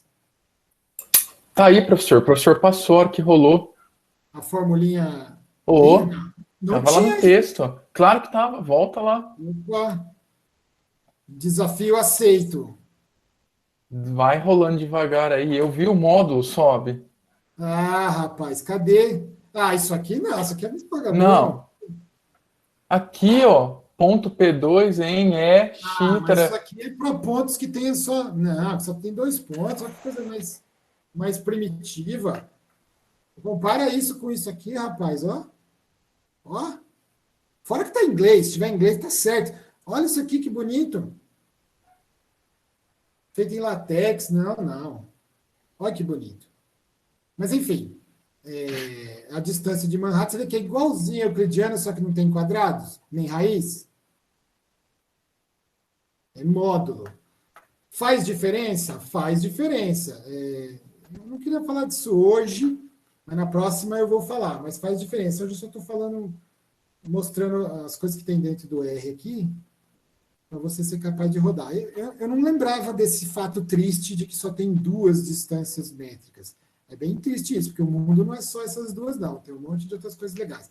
Deve ter outros pacotinhos que servem só para clustering, que deve ter 1 bilhão de métricas. Você não precisa implementar, com certeza. Para essa disciplina precisa, porque eu quero. Só por isso. Você vai implementar essa daqui, aliás. A euclidiana é simples. Mas na vida aí você não precisa implementar isso, porque tem zilhões de pacotinhos que devem ter tudo quanto é distância diferente. Inclusive, eu fiz um meu no pós-doc, que não vem ao caso hoje, falo outro dia, que era uma distância para coisas específicas, eu vou falar outro dia, mas hoje não importa. Aliás, outro dia não, próxima aula já. Mas é isso aqui, essa é uma coisa importante. Vamos ver o que mais que tem de importante aqui. Stand igual a falso. Se você não falar nada, ele não faz stand. E o que é stand? Isso também é importante, porque isso aqui é tão importante que tem gente que faz besteira, faz análise que não tem sentido, porque esqueceu disso. O default é não fazer. Mas se você colocar true, ele faz. E o que ele faz? Ele estandariza antes de calcular as dissimilaridades. Isso é muito importante, então eu quero falar sobre isso. É o seguinte, o cara está lá analisando dados, e aí ele põe, vamos exagerar aqui, ele tem só duas, tá? Só duas dimensões que é para facilitar. Só que uma está em quilômetros e a outra está você tem um negócio em quilômetros e a outra você tem em reais. Sei lá, você está clusterizando duas coisas, os seus x são assim, tá bom? Os seus pontos experimentais são assim. Um número em quilômetros e outros reais. E aí o número em quilômetros é alguma coisa que varia entre 100... Mas acho que você entendeu a moral da história, né? Se você não dividir pela variância de cada uma das suas... Imagina um x, então, que tem um monte de coisa. Tem isso, tem aquilo, tem aquilo outro. Um monte de dimensões de entrada. Se você não padronizar essas dimensões de entrada, o seu cluster não vai ter nada a ver com nada. E vai ser simplesmente artefato. E aí vão falar que não funciona. Esse negócio de inteligência não se precisa nada, não funciona. Lógico que você vai fazer direito. Então, esses pequenos detalhes precisa estar muito antenado. E aí, cara, vem um negócio que eu não quero. Você pode até sair daqui sem saber derivar, sem integrar. Mas, pelo amor de Deus, sai daqui sabendo que nem tudo que está no default está certo. O default, é francês, não? Default, sei lá. O default de não estandarizar é tomado pelo R porque ele não quer se meter nos seus dados. Mas muitas vezes, o certo é por true aqui. Faz sentido isso que eu estou falando? Senão, sim, a árvore que vai sair não tem nada que ver com nada. Ela vai medir uma coisa que não é o que o povo quer saber. Então, além de testar diferentes medidas, métricas, você ainda tem... Então, ó, você já tem duas receitas. Diana e Agnes. Tem mais, mas Diana e Agnes. Mesmo dentro de Diana, já tem dois jeitos, no mínimo dois jeitos de medir a métrica, de medir distância. A gente sabe que tem muito mais, depende do problema específico, blá, blá, blá, mas se você não sabe nada, já tem no mínimo dois no pacotinho. Mesmo dentro desses dois, ainda tem no mínimo dois jeitos de analisar o dado. É com ou sem padronização. E assim vai indo. Esses aqui já são detalhes técnicos da implementação que eu acho que eu vou deixar para lá, não importa. Isso aqui você pode deixar tudo padrão mesmo. É só você começar a dar pau, aí você... Isso aqui você gostaria de ficar com os dados? Você quer que os dados originais de entrada pertençam ao objeto de saída também? E aí ele só vai fazer isso se não for uma dissimilaridade a entrada. Se for uma dissimilaridade, se diz for igual a true, aí ele não mantém. Se diz for igual a falso, porque você não entrou como input uma dissimilaridade, e sim dados reais, os dados verdadeiros mesmo, as observações, aí esse aqui vai ser falso, e esse aqui vai ser verdadeiro, porque exclamação não sei se você sabe disso, exclamação é negação, que nem algebra, é a negação do negócio, é a negação desse, e aí ele continua com os dados. Esse daqui deixa para lá, esse aqui também deixa para lá. Faz sentido, minha gente? E aí esse também deixa para lá. Isso aqui é o básico do Diana, quer dizer, só o Diana já tem 2 vezes no mínimo, não, tem 2 vezes no mínimo, não, no mínimo 2 vezes 2 opções, já dá 4 opções só num método. Se você brincar com isso aqui, então, vixe, aí tem um monte de outras coisas. Faz sentido ou não? E como eu não sei qual está certo, precisa, em princípio, testar tudo isso. Tu não vai fazer na mão um negócio desse, né? Você vai montar um robozinho que fica testando essas várias opções para você descobrir depois qual é melhor. Vamos ver o Agnes. O Agnes tem algumas coisas diferentes. Por quê? A métrica é igual. Essa questão de... Acho que isso aqui eu não expliquei direito. Se você entrar com a matriz de dissimilaridade como input, que é o que nós estamos fazendo hoje, ele vai perceber sozinho, porque ele vai perceber, ele pergunta assim, o objeto X é uma dissimilaridade? A resposta vai ser true. Então, essa variável vai ser true, e aí ele vai, lá dentro, internamente, ele vai seguir outros caminhos. Ele não vai calcular a distância de nada, esse aqui vai ser irrelevante, porque você já... Irrelevante não, mas não vai ser usado para calcular a métrica de nada, porque você já deu uma matriz de distância como input, em vez de dar as observações, os seus dados de verdade para ele fazer tudo sozinho. Tem uma coisa que não tem no outro, que é isso aqui, que a gente discutiu na aula passada, que eu gostaria de retomar, porque foi bem rápido. É o método de... Aqui é a métrica é a distância, mas tem o método, como é que ele vai montar as folhas para ir subindo. No que desce, não tem isso, tá vendo? No Diana, não tem isso. Por quê? Porque aquele negócio de pega tudo, divide em 2. Não sei se vocês estão lembrando disso. Quem nunca vem na aula não vai entender isso, mas assim, quem nunca vem no sentido real, não no sentido de lista de presença automática. Se você deixar pendurado o casaco aí na cadeira virtual. Aqui, o Diana era assim, você tinha suas observações, ele dividia no meio. Aí depois pegava aqui e dividia no meio. Tá lembrando? Não? Aí dividia no meio, até que formava a sua árvore. Esse é o de cima para baixo. Então não tem essas conversas de como é que você vai grudar duas folhas. Por outro lado, aquele que vai de baixo para cima, acho que eu contei isso da outra vez, então eu vou contar rápido agora. Não, eu contei rápido da outra vez. Não, acho que da outra vez eu não contei rápido, eu contei bem devagarzinho. Do de baixo para cima, ele precisa pegar os objetos que primeiro estão jogados lá e decidir que esse vai estar mais perto do que esse. Esse está mais perto que esse está mais perto que esse. Nos próximos passos, ele precisa falar, beleza, o que eu faço com esses dois? Ele precisa transformar esses dois numa entidade só. Tá lembrando dessa conversa ou não?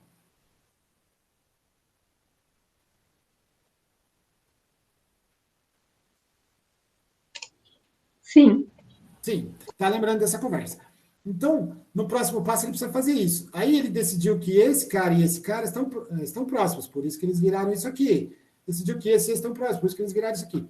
Essa decisão é o tal de como vai grudar as folhas, é esse parâmetrozinho aqui. No Diana não, no Agnes. É esse parâmetrozinho aqui, o método. Que o default é o average, é o medião. Vamos dar uma olhada lá. As métricas, não sei, aqui também só tem euclidiano e Manhattan. Que tristeza, eu pensei que tinha mais. Método, olha aqui. O default é o average. Então tem o average, que é o não pesado par de grupos, também conhecido como UPGMA. Deixa eu botar aqui no pai dos burros aqui. Me ajuda. O PGMA é um simples aglomerativo bottom-up, de baixo para cima, hierárquico cluster, desenvolvido por fulano, blá, blá, blá. Tem um outro que é pesado, onde dependendo que ele leva em conta mais uma folha do que a outra. Deixa eu ver se tem algum desenho. Faz essa mágica que não vem ao caso hoje, mas ele implementa essa continha em cada vez. Não tem uma figura. Bom, está mostrando passo a passo como fazer. Aqui, ó. E aí o dendrograma fica desse jeito. Está deitado, mas é a mesma coisa que o nosso de pé, tá? Essa árvore está crescendo para a direita. Então, ele cria esses pesos segundo essa forma. Cada vez que ele tem que grudar esses dois, a entidade grudada C e D ganha um valor. E esse valor...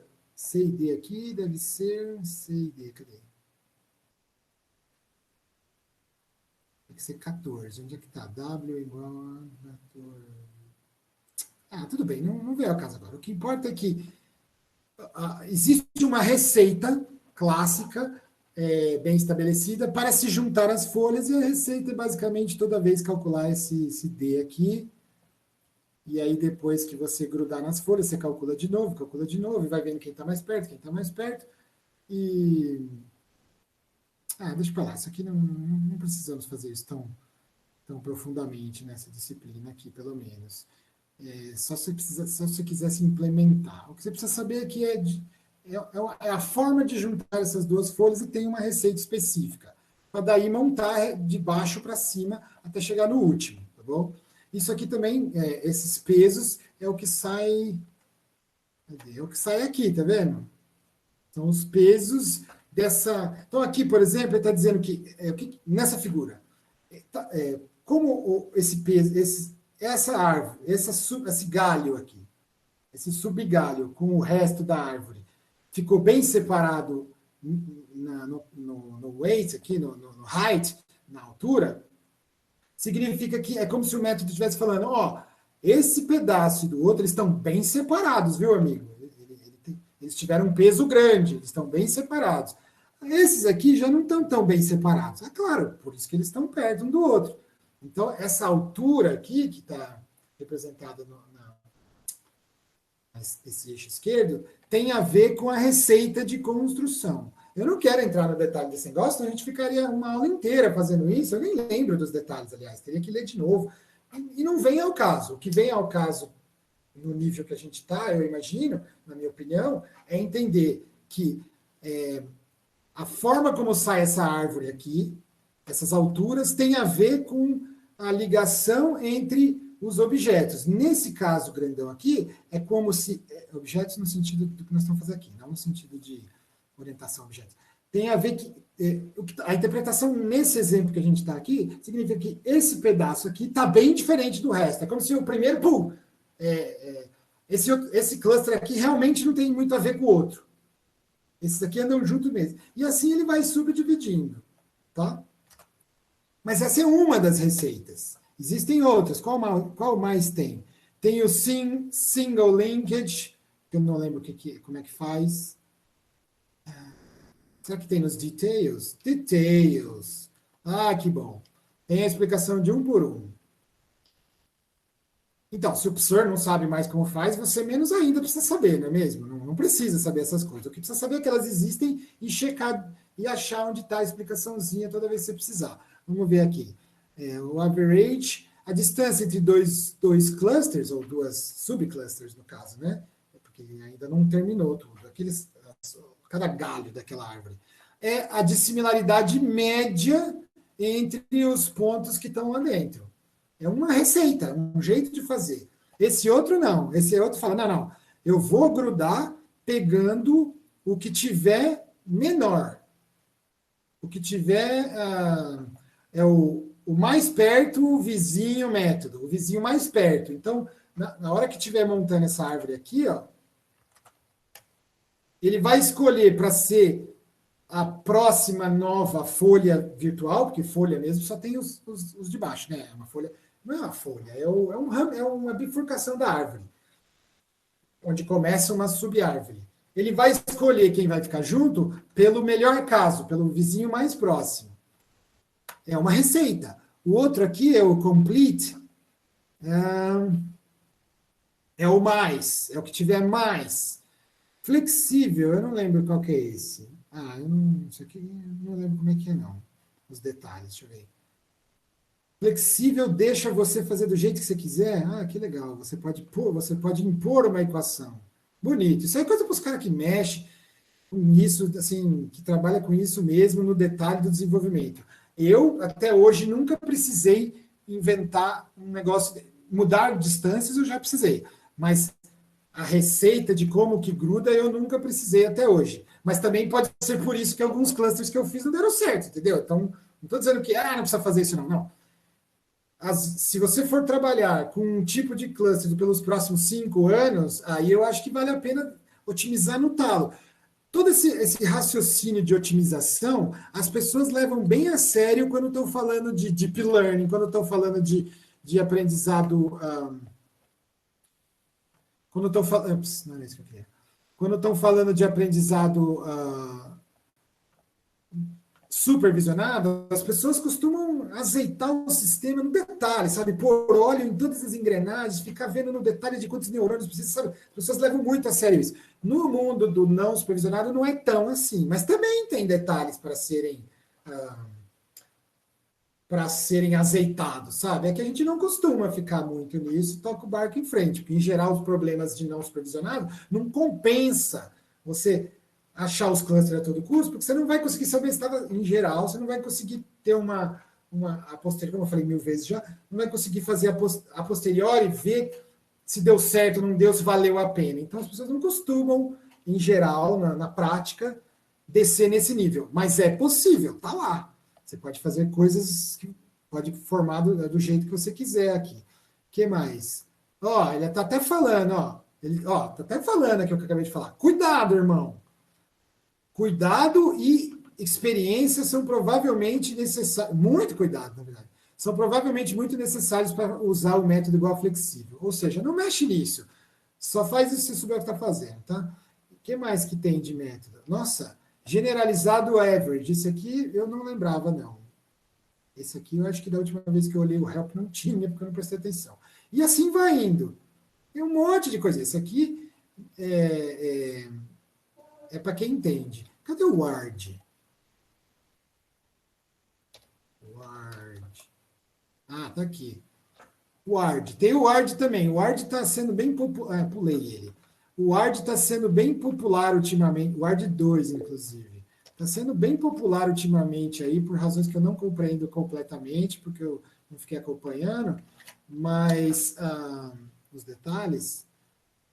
Já cliquei antes. Mas ele tem umas capacidades interessantes aí. Porque ele usa a variância mínima. Em vez de usar o máximo, ou usar o mínimo, ele tenta minimizar a variância dos grupos. Então, ele faz uma mágica sofisticada aí. Ele não simplesmente joga lá e pronto. Também não vou pedir para ninguém implementar nada disso, você não precisa saber disso, mas uma coisa que eu te conto é que é comum, é muito comum, principalmente na literatura de bioinformática, ultimamente, meio que virou padrão, sabe? Padrão de fato, não o padrão... O padrão dos pacotinhos é esse aqui.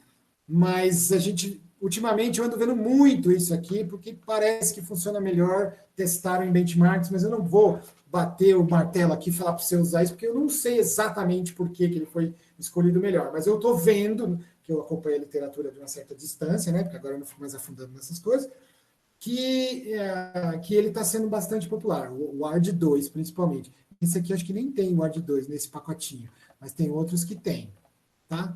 E assim vai. Então, só para você ter uma noção, vamos ver quantos já tem aqui. 1, 2, 3, 4, 5. Flexível não. 5, vamos fechar em 5 dos mais famosos. Só aqui já tem 5 métodos diferentes para testar. Então, voltando no tema ainda que eu estava falando, você pode pôr seus dados. Só na métrica tem uma infinidade de métricas, mas a mais conhecida é euclidiana, e a que está implementada aqui é euclidiana em Manhattan. E só de métodos já tem uns 5. Também tem a questão de standardizar, já tem mais 2. Então, você percebe que vai multiplicando o número de opções. Se você não sabe a priori qual é a melhor, você tem que testar todas. Isso é outro erro que eu vejo comum nas pessoas que fazem tanto em... não é que eu falar bem da academia nem nada, só porque eu estou nela. Eu acho que o mundo real do mercado que ganha dinheiro e faz pagar imposto é muito importante.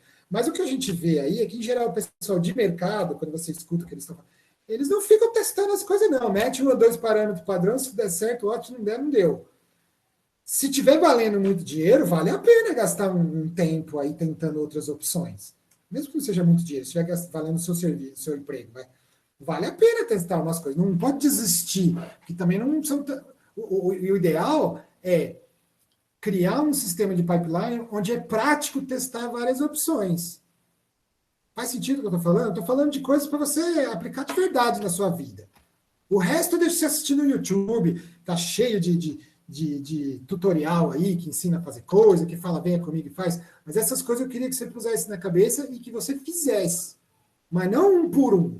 Tenta bolar um forzinho que percorra os métodos, sabe? Você põe lá uma variável que chama métodos, e aí você põe lá o método 1, método 2, não, tem que ser entre aspas, gera os stringuinhos, sabe? Cria um sistema de teste, esse que vai ser o diferencial entre você e um cara que aperta botão. Porque você, de uma forma prática e já azeitada, é isso que quer dizer que você tem experiência no negócio. Você já percorre as várias opções que você sabe que existem, e aí você já pode olhar, mesmo você olhar, não, essa aqui não faz sentido, você aplica algumas métricas, não, essa aqui foi nada a ver, essa aqui foi nada a ver, e você chega com umas 3 no final, sendo que uma delas é não feijão com arroz, não tradicional. O teu concorrente, o seu amiguinho, o cara que você gostaria que fosse mandado embora, que trabalha do seu lado lá de estagiário também, vai fazer só o default, só os padrões, só o que aperta. Quem não garante que o terceiro, que só você que fez porque foi fácil fazer e prático, não é aquele que gera os resultados que vai dar alguma coisa? Aí, né? É assim que você ganha moral fazendo as coisas. E não fazendo o que todo mundo faz. Só que não pode demorar 3 anos também. Então, você tem que ter um traquejo com essas coisas e tentar fazer de uma forma que você consiga varrer as possibilidades, não todas, mas as mais importantes, de uma forma prática. Então, você faz um negócio, e aí você, sei lá, M em métodos. Print, vou fazer, sei lá, vou chamar a função com esse parâmetro igual a, e aí você põe lá o parâmetro n, e aí, pô, deixa eu ver. Professor, Sim. tem pacotinho que faz isso, de grid search, todas essas coisas aí. E faz todas as possibilidades? Então, se o professor for fazer um grid search mesmo, ele faz todas as possibilidades que você colocar, mas tem pacote que ele vai vendo o resultado de uma combinação aleatória e a partir do melhor resultado ele vai direcionando para aquele caminho, gerando outras possibilidades. Mas de clustering? Não, dessa falando? questão de ajuste de hiperparâmetro. Ah, tá bom, tá bom. Por que eu estou falando isso? Porque no cluster, por que não é tão simples fazer com um pacote que ajusta hiperparâmetros como dá para fazer em redes neurais e tal? Porque nesse caso aqui, não existe uma métrica tão clara para dizer que deu certo ou não, estamos na direção certa, vamos descer no gradiente, vamos surfar no gradiente. O único jeito de surfar no gradiente é você sabe calcular o gradiente, entendeu? Então, nesse caso aqui, tirando algumas métricas do tipo aglomerativo, coeficiente aglomerativo deu menos que 0,3, tá bom, vai, pode jogar fora e nem olha isso. Algumas coisas até dá para automatizar, mas em não supervisionado, é difícil fazer isso, porque não tem o lance da supervisão, percebe? Eu não estou desmerecendo a sua alternativa. Eu acho ótimo que exista isso. Eu costumo fazer os meus na mão mesmo e pronto. Porque, afinal, também não são muitos. Mas é que não dá para surfar num gradiente se não tiver gradiente, percebe? Sim. Se for tudo pós-moderno, tanto faz, todo mundo tem a mesma opinião. O mundo do Zap, onde a tia do Zap ou o cara do jornal tem o mesmo tipo de valor, você vai ter que botar tudo na mesa e olhar você mesmo, entendeu? Uhum, sim. Mas o ideal seria unir o que eu estou falando com o que você está. Eliminar o que é eliminável logo de cara, mas dar um jeito de correr todas essas permutações e olhar. Isso porque também não são tantas, não é 1 bilhão delas, né? Se não der para olhar no olho um gráfico no final, não vai dar para analisar mesmo. Faz sentido ou não? Sim, claro. Não estou querendo detonar a sua ideia, eu achei boa, inclusive eu acho, mas ela é muito mais apropriada para o supervisionado. Que aí você Sim. pode ter uma métrica de estar dando certo, não tá, esquece essa, e sair pruning, sair escolhendo o caminho da árvore de decisão. Aqui não. Não, mas o professor tem razão, é no supervisionado mesmo que eu uso esse tipo de Tá bom. coisa. Se tivesse não supervisionado, seria uma benção. Mas deve ter, algum chinês deve ter feito, só que eu não estou sabendo, mas deve ter. Mas voltando. Então, esqueci onde eu parei. Eu estava falando das opções. Então, só aqui nesses dois já tem duas aqui. Agora, no mundo das distâncias, mesmo nessas que são do tipo euclidiana, mas não são, se você prestar atenção, ó, tem algumas distâncias. A distância é assim. Eu vou indexar, eu vou botar D2 aqui, tá bom? Mas não por causa do quadrado, para mostrar que essa aqui é uma distância de 1 até n, de xi menos xi também. Só que esse é o cara A e esse é o cara B. Mas aí você vai pensar que está elevado a A e B. Não está elevado. Esse é o senhorzinho A e esse é o senhorzinho B. Tudo isso elevado a 2, que é elevado a meio, que é raiz, né? Se você quiser generalizar isso, e dá para generalizar, e aí vira a distância de Minkowski, você põe um índice aqui, ó. Apaga esse aqui, e apaga esse aqui, ó. Apaga esse aqui que é erro. E põe um negócio assim, ó. Sei lá, vou falar que a distância um espaço. Vou botar que é uma distância norma D. E aqui fica D e aqui fica D. Só que se você colocar 3 aqui, o negativo não vai se positivizar. Então, a gente faz assim, põe módulo. Essa aqui seria a generalização de todas essas famílias de distância euclidiana.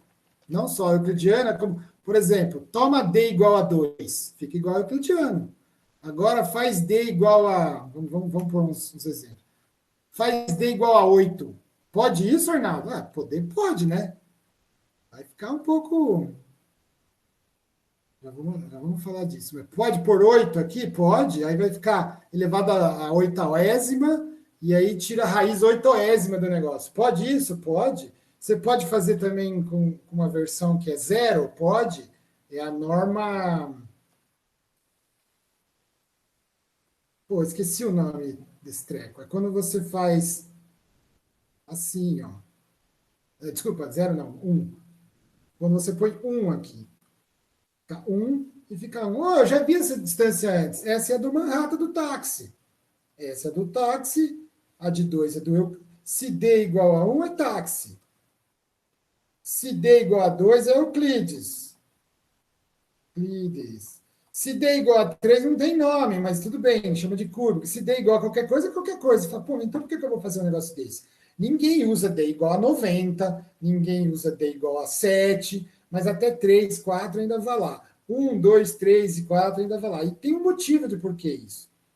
É o seguinte, e aí eu já estou falando isso de propósito, porque eu já vou fazer o gancho para você implementar a matriz, a distância euclidiana você mesmo, sem usar nada pronto, e depois você só confira com os dados prontos, vai ser a lição de casa para o fim de semana. Então, eu só estou alinhando para finalizar. Esqueci o que eu ia falar. Sim. Então, imagina que você tem um negócio assim, né? 8 e 8.1, dois vetores, o XA, seu senhorzinho A, e esse é o X do senhorzinho B, tá bom? Vetor. E eles são assim, ó. Vetor linha, então, esse é 8, esse é 8.1, esse é 7, esse é 7.3, esse é 5, esse é 4.9. Você vê que 4.9 não é 5. 4.9, esse aqui é 102, esse aqui é 107, e aí esse aqui é 85 e esse é 2. Eita! Quando você fizer, lembra da formulite aqui, vou até buscar que eu não quero mais escrever. Quando você fizer isso aqui, ó,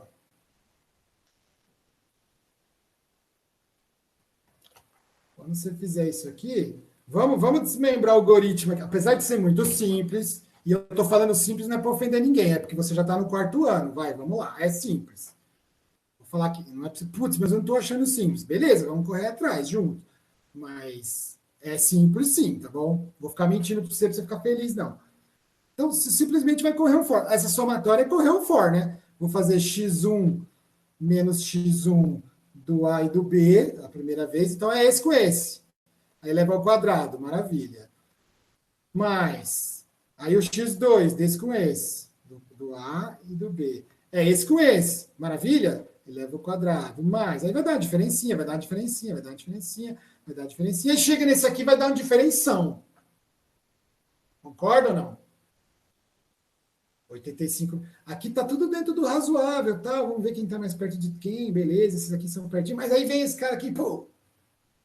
Basicamente, quem vai dizer a distância entre A e B vai ser uma das dimensões. Estou supondo que já foi devidamente estandarizado, blá, blá, blá, que não é um problema de assim mesmo, tá bom? Estou supondo que não é erro, é assim mesmo. Tem uma das dimensões que eles são muito diferentes. Sei lá, 5, isso aqui existe no mundo real mesmo, tá? Tem 1, 2, 3, 4, 5 questionários neuropsi. A linguagem é QI, é habilidade de emoção, é não sei o quê, e aí chega verbal.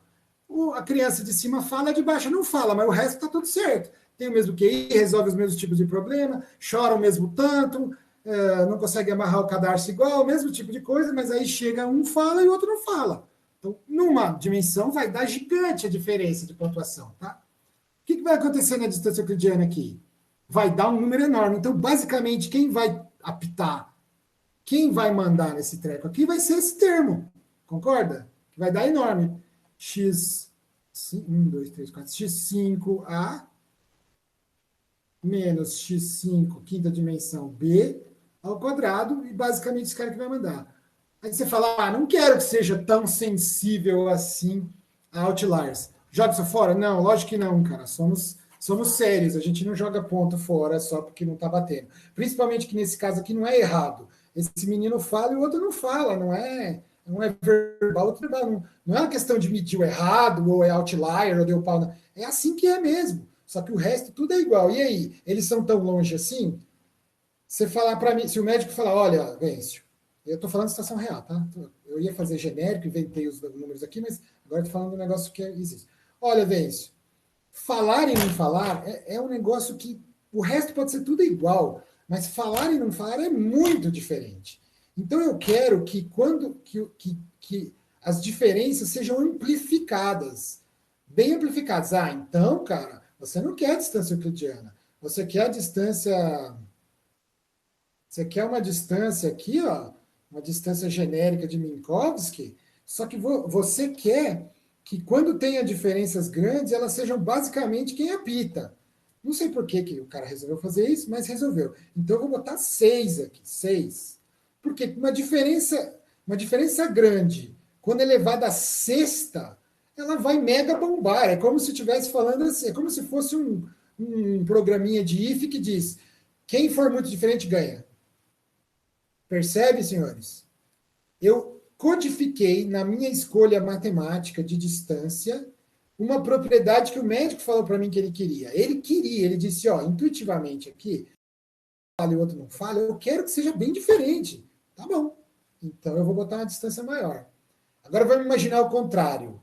O médico fala, não, cara, um fala, outro não fala. Lógico que é pior não falar, mas pode ser que ele não fale por uma questão morfológica. Ele tem a língua, o aparelho fonador dele está zoado, por motivos X. Então ele não fala, mas não é relativo ao resto do status neuronal, neuropsicológico dele. Então eu não quero que essa dimensão aqui pese tanto assim, apesar dela ser verdade. Vou ficar cortando na mão qual entra e qual não entra? Pode ser que o próximo seja aqui a diferença. Então o cara fala, não, se das 5 dimensões que eu entro, só uma tiver muito discrepante, eu não gostaria que pesasse tanto. Beleza, o que você acabou de me falar é a receita para D1. Manhattan nele. Percebe? Faz sentido, minha gente? Sim. E é por isso que existem essas distâncias diferentes também. Quanto maior for o expoente, agora vamos escrever aqui. Quanto maior for o expoente, mais as diferenças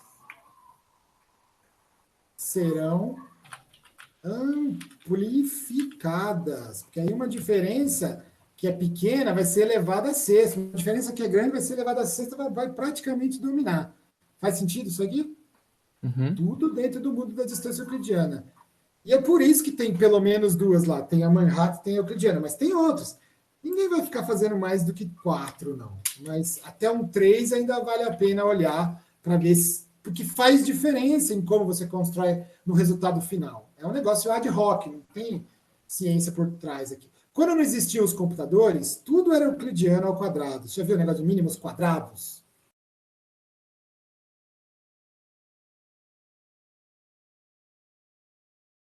Mas então, só recapitulando, ó, esse aqui é o que cria. A entrada é isso e a saída é isso. Aí fez matriz de concorrência, maravilha, aí vem o outro. Aí o outro transforma a matriz de concorrência em distância. Então a entrada é isso e a saída não tem saída porque eu não exportei saída nenhuma, mas precisaria sim. Ah, tá.